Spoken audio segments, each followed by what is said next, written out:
Good afternoon to our viewers in Germany and good morning to our viewers in the United States. I'm Steve Sokol, the president of the American Council on Germany, and I'd like to thank you for joining us for today's discussion. This week has seen three sets of talks between Russia and the West, but I'm not sure that we have a greater sense of security or even more clarity or certainty than we did at the beginning of the week. The week started, of course, with bilateral talks between the United States and Russian officials in Geneva. And on Wednesday, representatives from the two countries participated in a NATO-Russian Council meeting in Brussels. And just yesterday, they came together again in Vienna at the Organization for Security and Cooperation in Europe. The catalyst for the talks was growing tensions over Russia's positioning of thousands of troops of Russian troops along the border with Ukraine. And talks have been regarded by many as inconclusive at best. Earlier today, it was widely reported that Ukraine was hit by a massive cyber attack, which took down the websites of several government agencies. Officials say it's too early to draw conclusions, but they pointed to the long record of Russian cyber assaults against Ukraine. So to help us understand the talks and to parse Russia's relations with Ukraine and with the West, we're joined by Dr. Stefan Meister and Dr. Angela Stent. Angela Stent currently serves as Senior Advisor to the Center for Eurasian, Russian, and East European Studies at Georgetown University, where she is also Professor Emerita of Government and Foreign Service. Angela, it is great to see you again. Welcome to this conversation. Great to be back.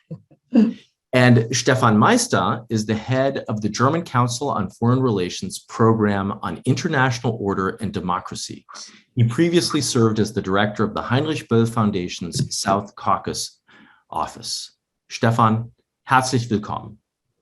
Thank you for having me. So let me start with just a quick icebreaker question. What were this week's talks really about? Was it Ukraine? Was it NATO? Was it something else? Stefan, why don't you go first? I think that's really the question. I think ambiguity is the main thing, yeah, what Russia is creating. So I think in the end, it was about the US role in Europe. It was about the European security order. So I think it's a bigger thing than just Ukraine. But it is really challenging the mainly by the US created European security order from a Russian point of view, and really, how to say it, blackmailing the US and the Europeans in getting something what Russia will not get. So that's already a lot. In a sort of capsule, Angela, what were this week's talks about for you? Well, I would agree with Stefan. This is a reckoning that's been 30 years in the making. In the 1990s, the US and Europe tried to create a Euro-Atlantic security structure in which Russia had a stake. We had the NATO-Russia Council. There was the EU-Russia Partnership and Cooperation Agreement. Russia was in the G8. It was in the Council of Europe.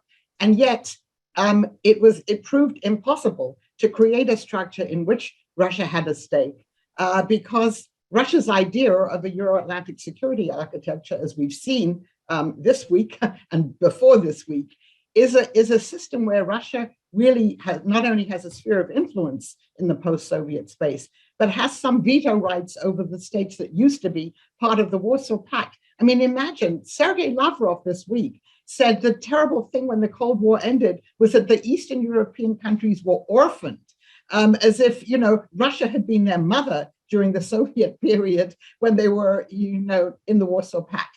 Since Putin has come to power, he's made it clear 21 years ago that he wanted to restore Russia to be a great power. We had a few years in the beginning of cooperative relations, the US-Russian alliance almost in the initial phase of the war in Afghanistan. I'm thinking of Putin's visit to Berlin earlier on in 2001, his speech in the Bundestag, again, very forward-looking. But really, since 2007, since that speech at the Munich Security Conference, he has made it quite clear that he doesn't accept the order that was created after 1991, that he wants to relitigate the end of the Cold War. So yes, this was about Ukraine, but Ukraine is the proximate cause.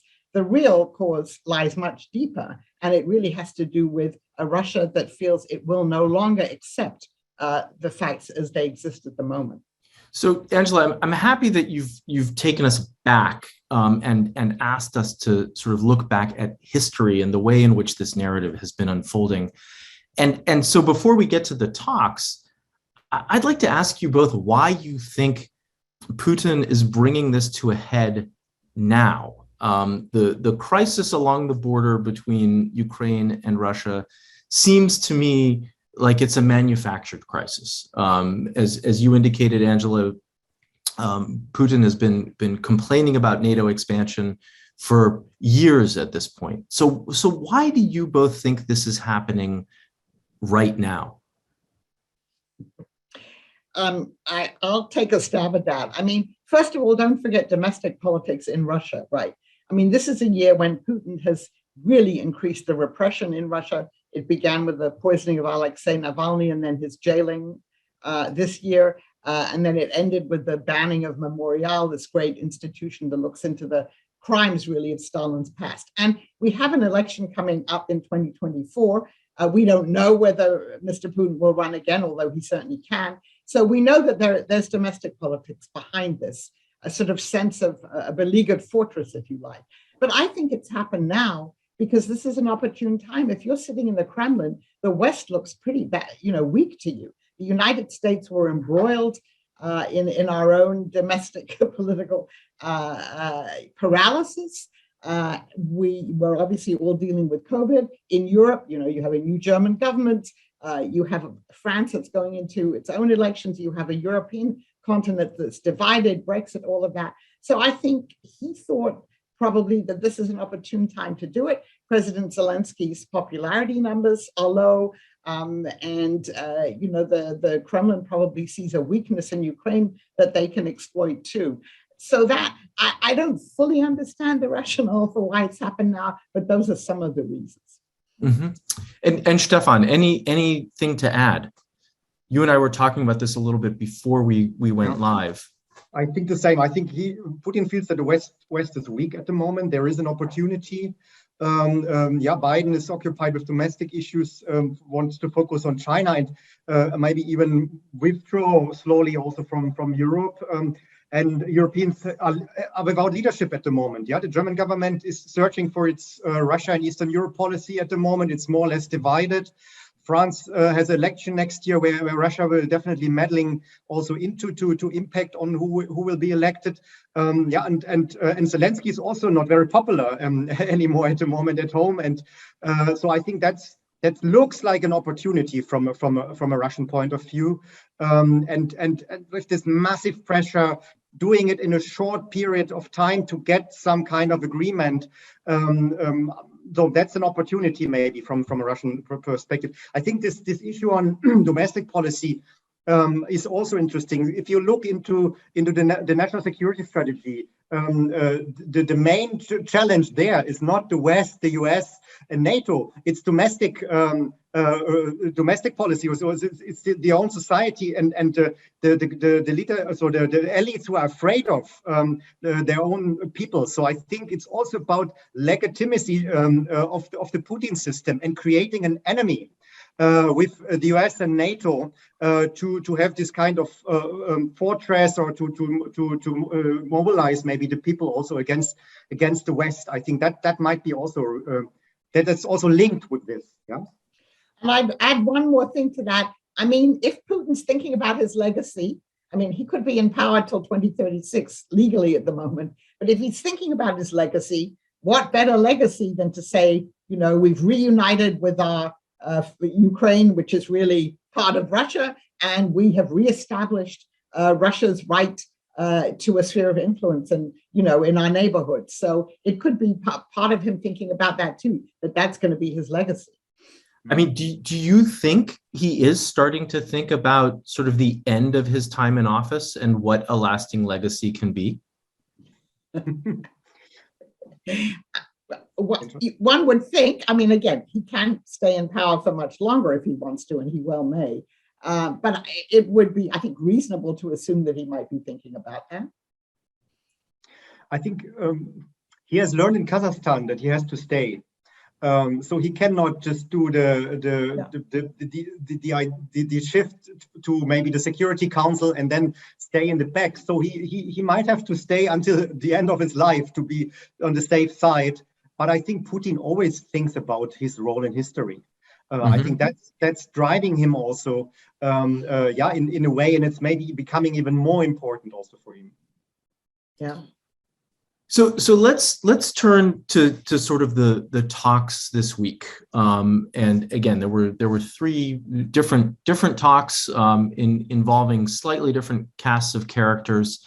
I'd like to ask each of you to maybe take a step back and look at the takeaways of the talks as a total, if you will. And so, Angela, I mean, obviously, these talks have come at a time when relations between Washington and Moscow are incredibly fraught with tension. And we have a relatively new government in office in Washington. As you sort of think about the series of talks this week, what are some of the sort of main messages that you're taking away?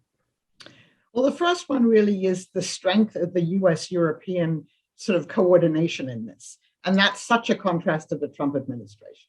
So the Biden administration came into office saying, that it really valued its allies. The alliance is very important, and they've been very quick, and they've really wanted to, with their allies, have a common position on all of these things. They've really been coordinating very well. So that I think is maybe a positive outcome of this. If they wanted to go into these talks gauging whether the Russians are serious about negotiation or whether the Russians are just using this as a pretext to then say the talks have failed and then to attack Ukraine again, I don't think they came out with a clear answer. But if I read between the lines, I think I get a pretty pessimistic sense from them about what happened. I mean, they did in the US-Russian meeting, of course, is the most important one for the Russians. They look to the US, they want to be treated as an equal. And there, there was concrete proposals made. Let's talk about missile defense. Let's talk about troop deployments. There are a number of things we can talk about here. Maybe we, reinvigorate or have another INF type treaty. Maybe we go back to CFE. But the Russians apparently weren't that interested in that.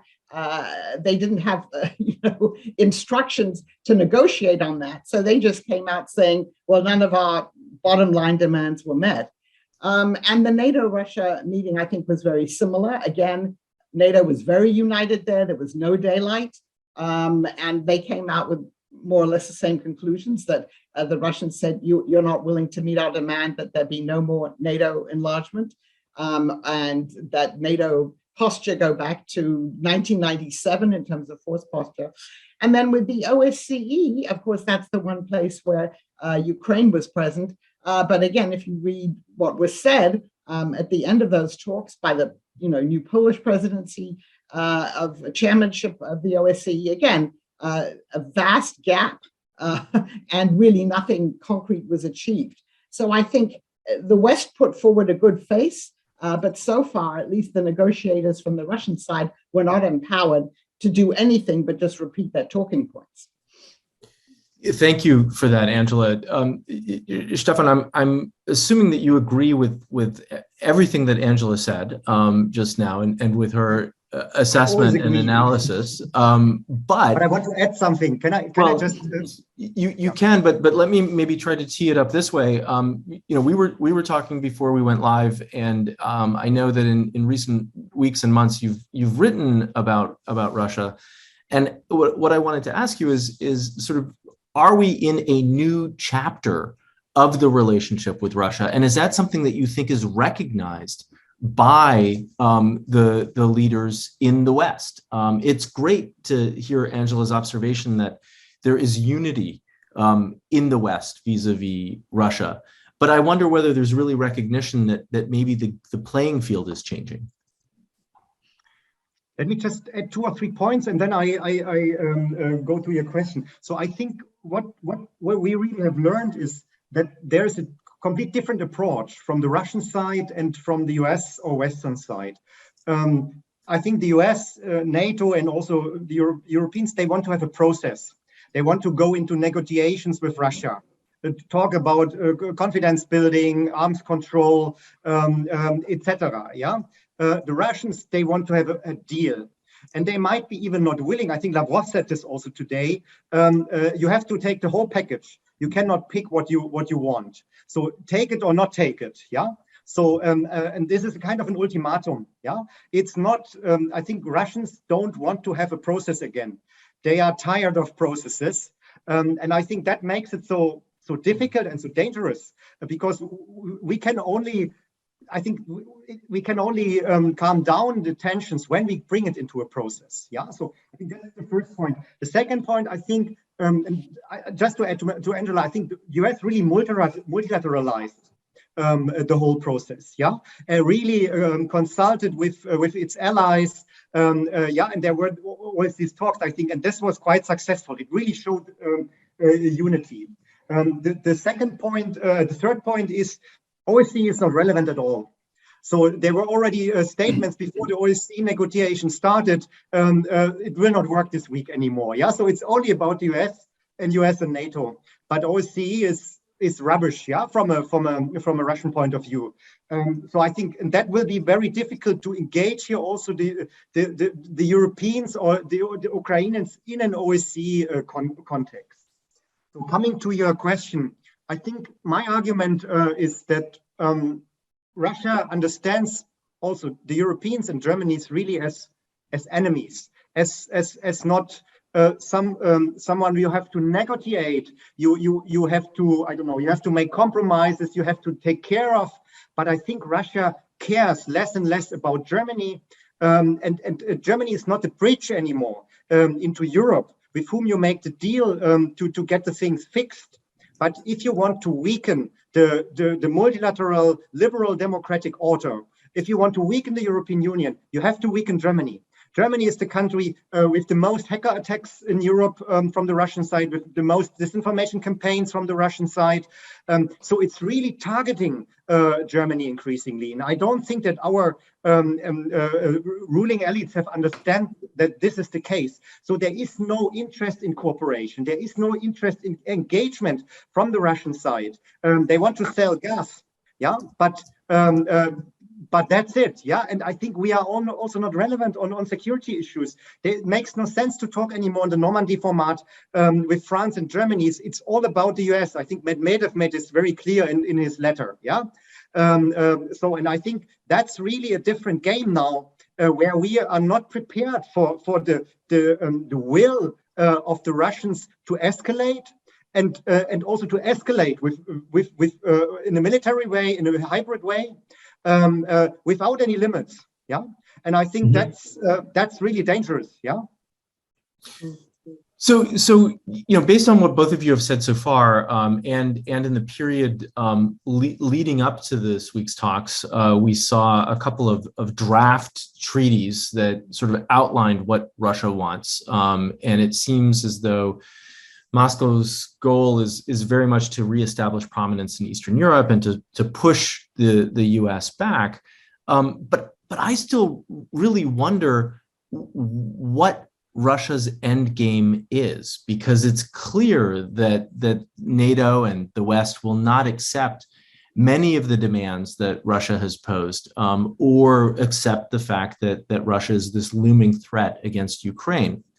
So is it just this lack of cohesion in the West? Is it a failed state in Ukraine? What are each of your thoughts on what Russia actually wants? Let's start with you, Angela, and then go on to Stefan.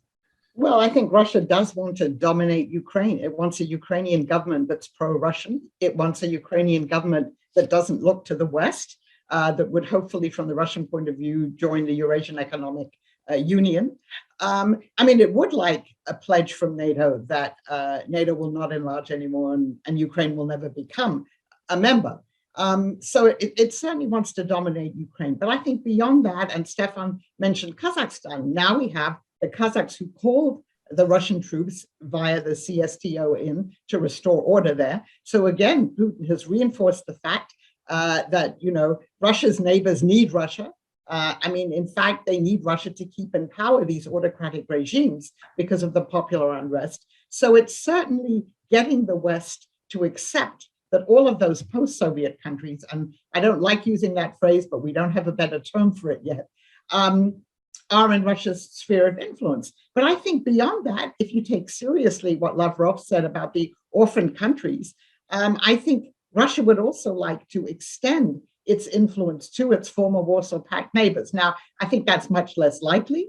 Hungary, of course, has good relations with Russia, is one of the few EU countries that is kind of much more pro-Russian. I think that would be more far-fetched, but at a minimum, at least getting the United States and NATO out of the countries that used to be part of the Soviet Union. Essentially, Putin's endgame is he wants the West to treat Russia as if it were the Soviet Union. He doesn't want to restore the Soviet Union, but to treat Russia as a great power with whose legitimate interests it respects. And it's a great power to be respected and also feared. And I think that's what he's aiming for. And right now, despite the fact that Russia is militarily much weaker than the United States, he's playing his hand pretty well. And it's amazing how much he's been able to do, given the fact that the size of the Russian economy is more or less that of the Italian economy. You have excessive dependence on hydrocarbons. All those things are declining population. The fundamentals are not good, but he's done very well. And there are $600 billion of hard currency reserves that Russia now has, which are a real insurance against sanctions. Thank you, Angela. And Stefan, anything to add? I agree. I think it's about sphere of influence and recognition of sphere of influence. I think Putin wants to force also Biden and the US to deal with Russia, not to ignore Russia, not to just to shift to China and other issues, but really understand that they have, or the US has to deal with Russia. I think it's also about what Russia did in 2014 in Ukraine. It was breaking the post-Cold War security order. Now it wants to have this confirmed, in a legal way or in whatever way, to have this kind of order confirmed. I sometimes ask myself, does Russia really has an end game? So I think this is also for me typical for Putin. Maybe in the end he has no end game. Maybe in the end he tries. And he tries to get whatever whatever is possible to get. So and I think because he puts himself in a situation where when he does not get something, he would lose faith if he's not acting in Ukraine, for instance, or it's doing something else, maybe in the neighborhood or in the Baltic states, or wherever. So he has to act on one point. It's quite risky. And he's trying, he's trying something. So I'm asking myself, maybe he has not an end game. He does not know maybe in the end what he gets, but he tries and then he adapts. And I think this is also Putin's strength. Mm-hmm. I think, sorry, Angela, go ahead. No, I really agree with that. Putin is a great tactician and he is very clever at taking advantage of opportunities that are presented to him by a divided and a distracted West. And I agree, he probably doesn't have an end game, but he certainly, has very skillfully used these opportunities to really menace Europe.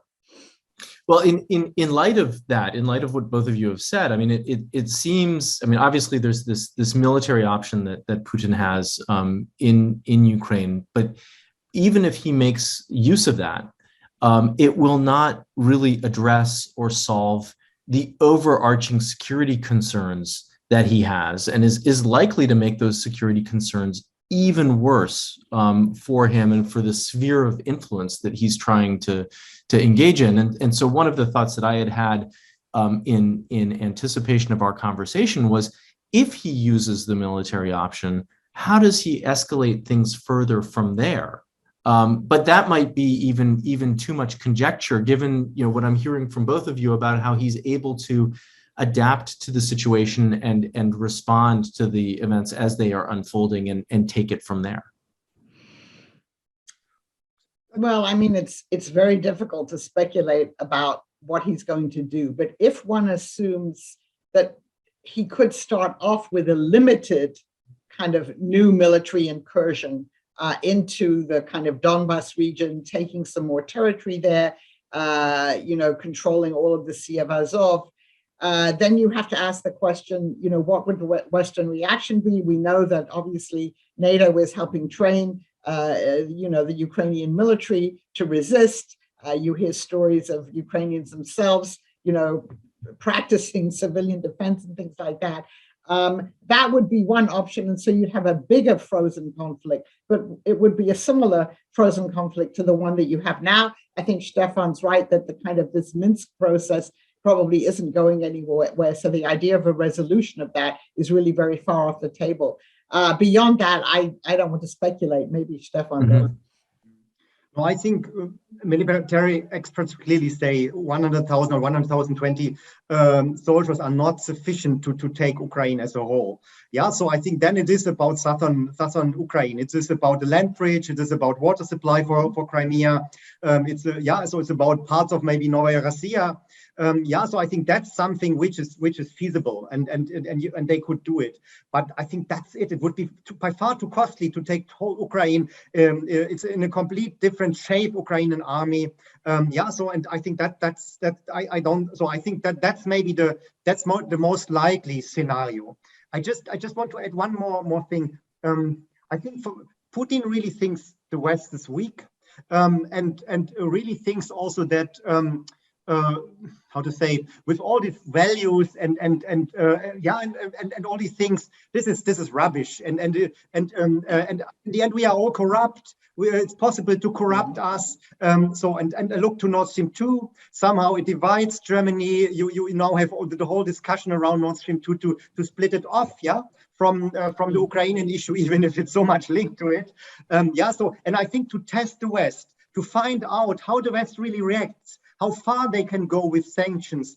Are they really united on sanctions? SWIFT is very costly for us. So I think that's very attractive for Putin, and maybe even then in the end divide the Europeans in itself from the Americans also in a way. I think at the moment it's not going to work. But if there will be really an escalation, we will be not willing to fight for Ukraine. And then I really want to see how much we agree really on the tough sanctions altogether.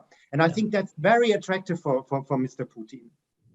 Also, and this is what Angela said, towards his own society, to show, look how weak they are, how divided they are, and they are not able to react in an adequate way. I'd like to bring in a couple of viewer questions, and before we go live to a couple of viewers who have questions to pose, one of our viewers has written in, is the West in a 1938 Munich moment with Putin and Russia? How Europe responds to Russian threats against Ukraine, will that determine whether Europe remains at peace or not? Angela, historic question for you. Well, I don't think, everybody likes the 1938 Munich analogies. I would actually thought about another analogy, which is 1958, which is the Berlin crisis with Khrushchev and issuing this, note, this ultimatum to the West, saying that if in 6 months they didn't meet his demands, the GDR would, absorb West Berlin. And of course, the demands were not met. There was actually then, of course, a meeting with the Russians, and then the Russians backed down. I don't see Russia backing down at the moment. I think that's been quite clear from the messages we've gotten this week, although I wouldn't completely rule out more diplomacy. I mean, I agree with Stefan that the Russians don't really want a process, but they might be willing to engage in it. What more can the West do, right? The West, the NATO alliance has said that there will be a very tough response should there be another military incursion, very tough sanctions, more military assistance to Ukraine. And that's about as much, as the West can do. Because the one card that the West isn't going to play, and everybody knows that, the United States is not going to get militarily involved, or NATO, in a conflict with Russia. And we all understand the reasons for this. And, you go back to the interview that President Obama gave in 2016 in the Atlantic Monthly, where he said, Ukraine is right next door to Russia, and it's much more important to Russia than it is, either to Europe or to the United States. And, unfortunately, that's the reality of it. So I don't think the Munich analogy is really correct. But I do think the understanding that Russia has that there will not be a war with NATO if Russia has another military incursion, that clearly does impact what Putin's calculations are. And the threat of sanctions apparently is not enough to deter him. So since we're talking about the military option, I'd like to bring Thomas Schwartz into the conversation. He's in Nashville. And Tom, your mic should be unmuted now. Can you hear me? Yes. Okay. I'd like to follow up on Angela's point about the analogies.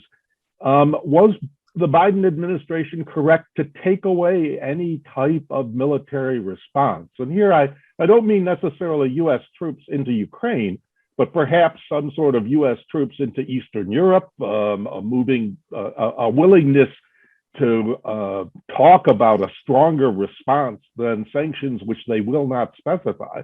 I think to a certain extent, you're right that the 38 analogy should not be the one we look at, but it does strike me as one of the things that could happen with a successful incursion would be an encouragement to China, of course, on Taiwan, to Iran, to North Korea, to other states to see the liberal world order as basically completely empty now, and that in a sense would be the same thing as Japan and Manchuria in the 30s, and that sort of thing. So thank you. Just a quick reaction. I think China is really very cautiously looking how this is going.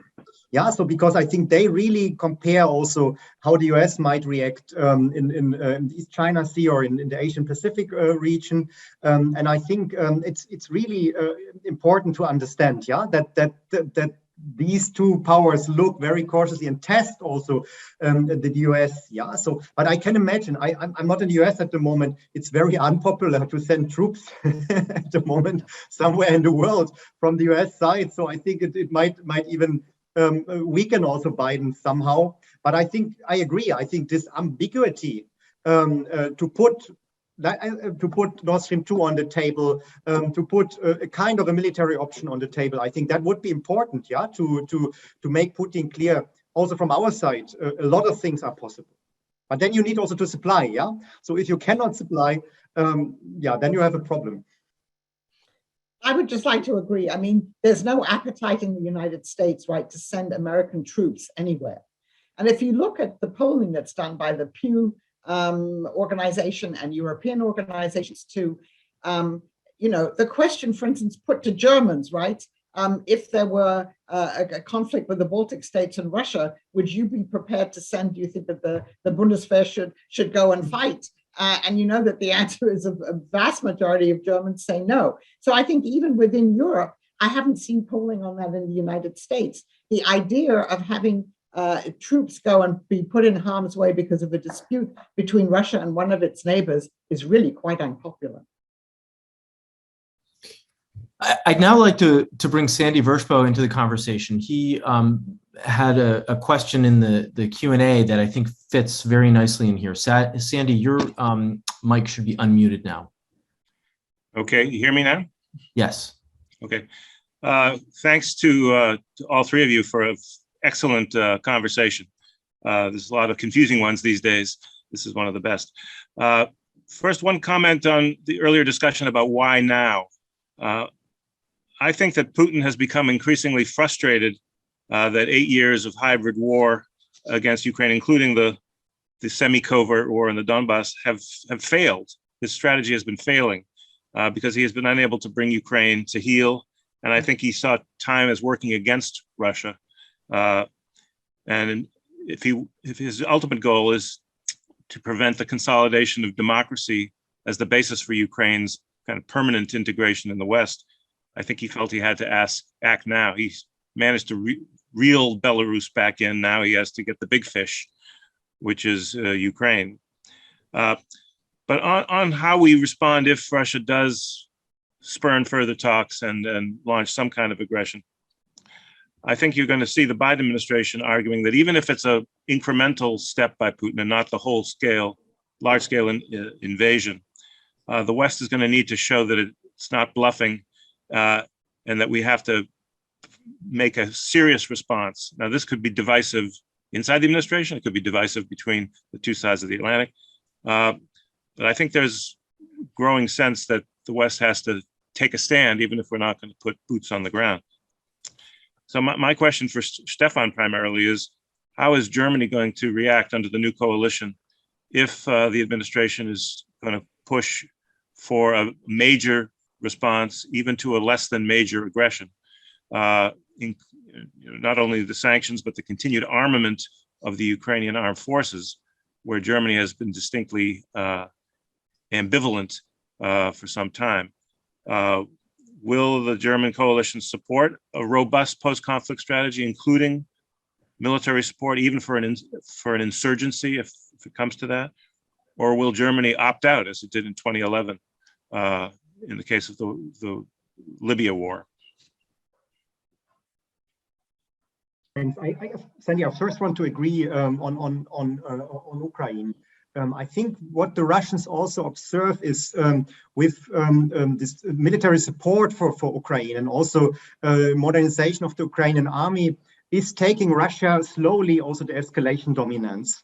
And if this process is going on, I think it might be more costly also to raise or to downgrade the conflict, in Donbass or in eastern Ukraine. And I think they, as you said, time is playing against Russia, also in this way, and also in how Ukraine is changing and developing away from Russia.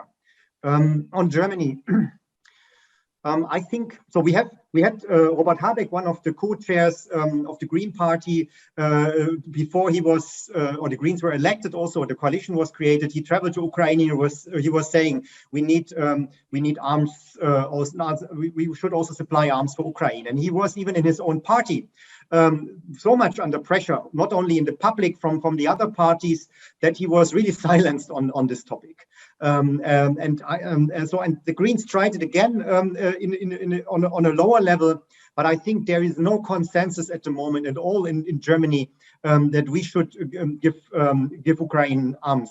So I think there might be some journalists and some single politicians who would argue for this. And even if there would be an attack on Ukraine, I don't think that Germany will support arms supply. It might not be against it if others are doing it, but it will not doing it by itself. And society is also against it. And I would also add this whole discussion about decoupling Nord Stream 2 and finishing the project from what happens on the border to Ukraine is a very strange and, in my opinion, very dangerous discussion, because I think there's nothing more linked than Nord Stream 2 and Ukraine. It weakens Ukraine also, its security and bargaining position. It weakens our approach, and it needs to be on the table, clearly on the table. But I think you see really how the Social Democrats slowly try to move this out, and I don't see a serious response from the Green Party to this. But I would argue, if there's really a large-scale attack or attack on Ukraine, the international pressure would be so strong on Germany that we have to stop the project, and it might even become a matter of the going on with the coalition between the Greens and the Social Democrats, because I think then the Greens need to push the topic, and I think they cannot just agree and not to doing anything. So I think that's for me the second topic here, which divides also Germany. Stefan, let's stick with you for just a minute and internal German politics, because we have a question from Steve Szabo as well that ties into this, which is how much you think the SPD policy might change with this new government, and of course. One of the things, Stefan, that you and I were talking about earlier was some of the divisions both within the Social Democrats, not just between the Greens and the Social Democrats. And so I guess one question to you is how you think policy might change. But then the other question that Steve Szabo asks is what the impact on Germany's energy situation might be if Nord Stream 2 is stopped. So Olaf Scholz, he was saying, I think that was the most interesting statement from him, was saying, I'm in a tradition of Brandt and Schmidt. So I'm in the tradition of change through interweavement, but also in the Pershing and the NATO double agreement. How is it called? Yeah, correctly in English. Yeah. So I think that was an interesting statement. But then he was saying this is a purely economic project. We have this article of Bild. He wants to do a kind of a reset with Moscow. Even if I don't know if this is true. What we can see is there is a division. There's a conflict of generations in the Social Democratic Party. You have the older generation who stands in the tradition of Ostpolitik, of Brandt, and you have a younger generation who is talking more about human rights, about other issues. And I think there is a kind of a conflict, but you see a strong leftist wing in the party, which is US critical, which is even criticizing nuclear sharing in a way, and really promotes engagement with Russia. And I think Scholz is very much under pressure here to fulfill also this kind of legacy of the Social Democrats. And I don't see any concept at the moment from his side, any conceptual discussion also for changing the policy. It's a very reactive approach, and it's a very much internally social democratic German discussion without taking into considerations the changing security environment of Germany. So it's a kind of a provincialization also of the whole discussion. Yeah, and I think that's really problematic. And Baerbock is still not strong enough, and the Greens are not outspoken to drive this policy, to drive a discourse. She's really learning in the job, yeah, at the moment. That might change, but at the moment they are really occupied with these kind of discussions, internal discussions, and that's why there's no leadership in the European Union. So if Nord Stream 2 is would be stopped, yeah, so then I think the gas will go through Ukraine, yeah. Mm-hmm. So I think the Russians will be still pragmatic enough to send the gas through the pipelines which exist to their most important market as long as it works. Then maybe the plan to put Ukraine offline failed for the time being. Putin will never give it up, yeah, but for the time being. But and he will be very angry also about it personally. And very angry with the Germans, but they will not cut the pipeline. Yeah, they have to. They need the cash also, or they need also send gas to Europe. So and to Germany. So I don't think maybe the consequences will be so high. I think what is maybe even more interesting, how they try to use these high gas prices and maybe even raise the gas prices to get the certification process of Nord Stream 2 through. Yeah. So and we have also here rises. Yeah. And I think this is again a blackmailing game from the Russian side. Mm-hmm. So, Angela, I'd like to shift our focus now to the Russian domestic front, because we've gotten a couple of questions from people who have asked how supportive the Russian public is of Putin's intention and whether there would be real support for military action in Ukraine. But added to that, Lee Cullum in Dallas, Texas, is curious about what has become of the opposition to Putin at home, and basically what Putin's situation is on the home front, what has happened with Navalny, sort of what's going on in that whole world that we've kind of ignored over the last week as we've been focused on the talks in Europe. Well, I mean, the last year, 2020, Putin really succeeded in squashing most of the opposition. I was just reading a figure, large numbers of Russians who were in the opposition have left Russia. It's too dangerous to be there because they'd be jailed. So it's really like after the Bolshevik Revolution, you have the people congregating in the Baltic states, in other parts of the former Soviet Union, in Europe, in the United States. So most of them have left. And today, the Russians have just designated two of Navalny's closest aides as terrorists and extremists. So Putin has been intent on squashing all that opposition. So Mr. Navalny, of course, remains in jail. They think that, we believe that there are going to be more charges brought against him. I think he believes that too. So for now, of course, the opposition exists. A lot of it has gone underground, people meeting in small groups, closing down Memorial, right? This organization that looked into the dark pages in Russian history and then persecuting the people who were involved in that. So I think the situation for the Russian opposition is extremely bleak for those people who are inside Russia. And instead, you'll have a large sort of emigration, maybe only temporary, in other parts of the world that will keep it alive. Now, in terms of Russian support for another war with Ukraine, there was great support after Crimea was annexed, right? Even people who were normally kind of pro-Western, they were very happy. They supported the taking back of Crimea. By now, all appearances would suggest the Russian population, they don't want their sons, and it's mainly sons, being killed in a fratricidal war, if you like, with Ukraine. There really isn't public support for that. And that's another issue that I find, I think we have to question, would Putin really go ahead and do this? Of course, I think one of the questions I saw in the chat was, what do they know about this? Well, if you're watching official Russian media, of course, you will hear that they're fascists ruling Ukraine and that NATO is about to include Ukraine and come to Russia's borders and attack Russia. If you have access to the internet and other sources of information, you understand that that's really not what's going on. But I think even those Russians who would only have access to official media, the public opinion data, such as it is at the moment, would suggest that there would not be widespread support for this. We know that in 2014, when casualties were coming back from the conflict in the Donbas region, there was a lot of resistance and opposition in Russia to this. So I think this is something that Putin would have to watch. I don't know whether Stefan agrees with me.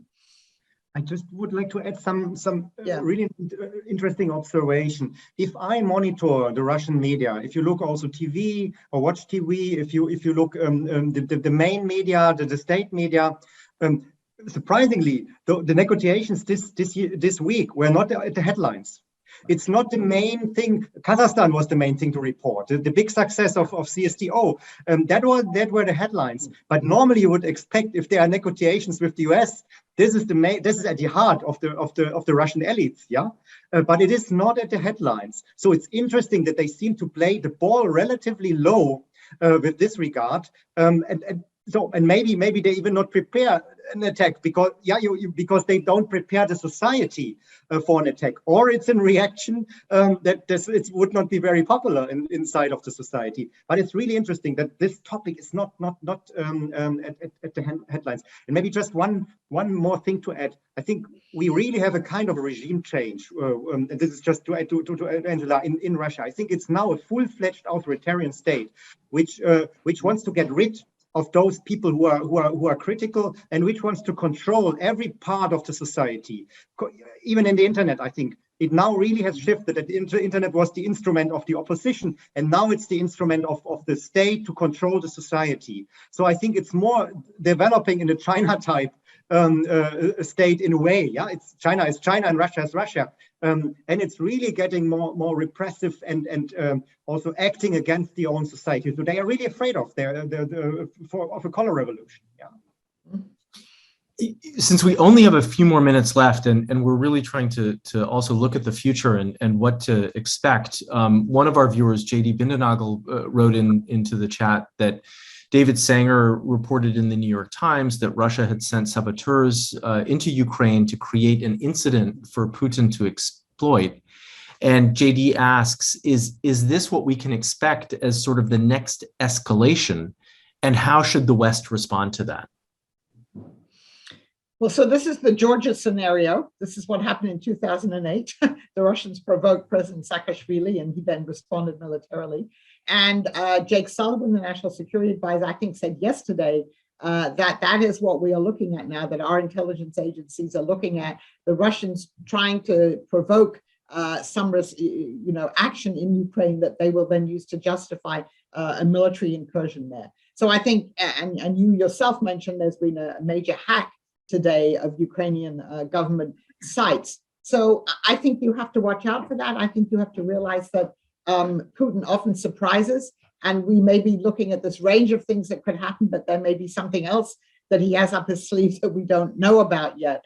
And in that case, well, it would be the same, question. The response has to be the same, which is the range of sanctions, its military assistance to Ukraine. But in this kind of hybrid situation, it makes it much more difficult sometimes to respond in kind.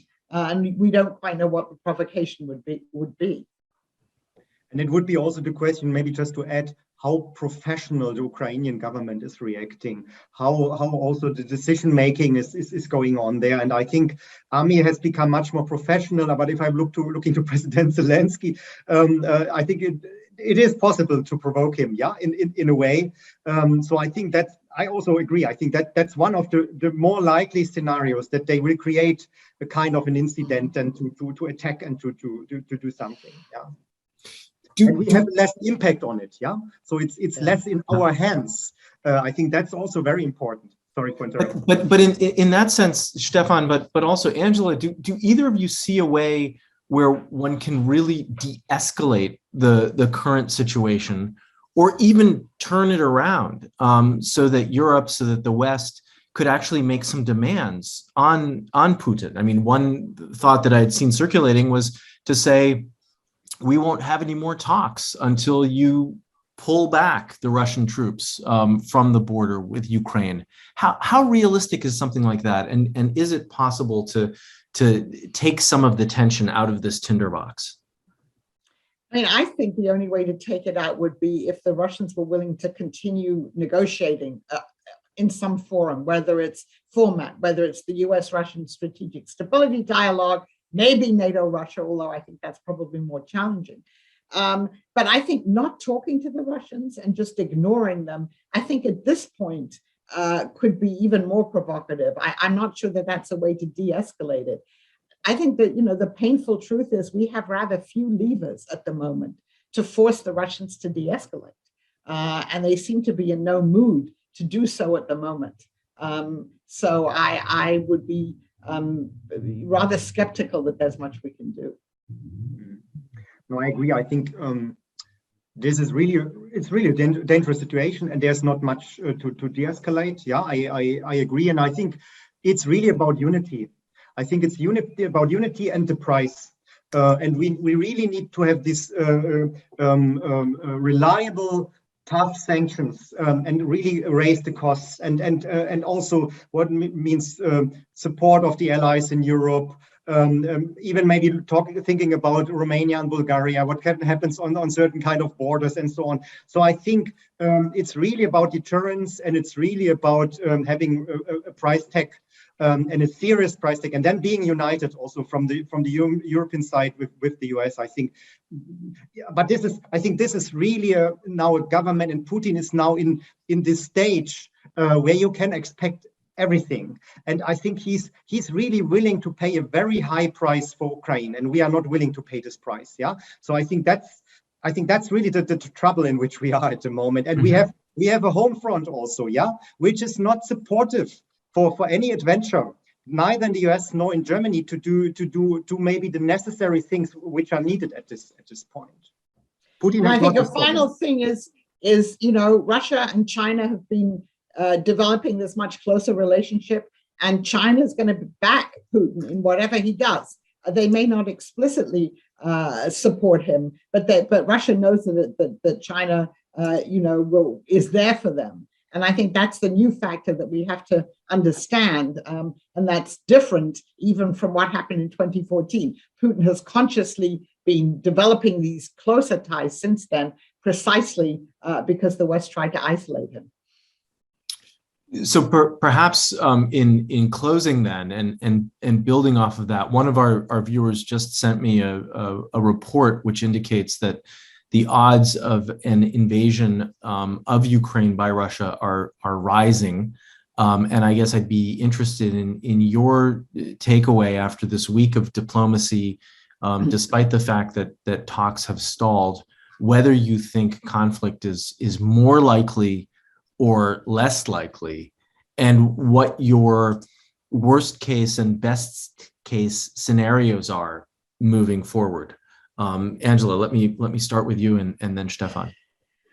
Well, unfortunately, I do think that the chances of conflict are higher today than they were at the beginning of the week, because it looks as if the Russian negotiators who came to all of these talks were given exactly this one set of talking points and marching orders. And since they didn't get their maximum demands, accepted, they're now saying there's no point in negotiating anymore. So unfortunately, I think it's higher now than it was at the beginning of the week. I think the US and Europe were quite right to do what they did. We were right to try and engage Russia. So the worst case scenario is that there is another military invasion, presumably just of the Donbass. I'm not talking about a full-scale war, where the Russians try and take Kiev, but where there would certainly be a military incursion there. And then all the things that we've talked about would follow from that. Obviously, a best case scenario would be to get the Russians to believe that it's in their interest to negotiate, to get some concessions, as they see it, from the West, and to therefore de-escalate, take some of those troops away from the border. But right now, as of today, I don't see that as being very likely. Yeah, I can only agree. I think conflict is more likely, escalation is more likely, yeah. So, and I think the best case, the worst case scenario is an attack, definitely. Yeah. However, it would look like. Best case scenario is that we get maybe Russia somehow in a process, and I think that the US is now talking with Russia, and if the US is also part of a format, or there is a kind of a format, that's attractive to Moscow, definitely. Mm-hmm. Yeah. So, but I think how they have framed the whole proposals and how they now communicate the whole proposals, it's all on escalation. Yeah. And it's again, it's no interest in any kind of process. So, but then I'm not so sure about what really Putin gets from it. Yeah. So, and that's really the question, how they will frame it, and maybe how hybrid this attack in the end will be, and on which endpoint it will be. I think that will be really the major question. Yeah. Well, thank you both. This has been a very fast hour. I wish we had put sort of more time on the clock to have this conversation, because indeed there's even a lot more to talk about. But perhaps in the weeks ahead, we can reconvene and continue the conversation, because obviously this issue will not be disappearing from the headlines anytime soon. And so I just want to thank both of you for making the time to talk with us today. Thank you. Thank you. Thanks for this break.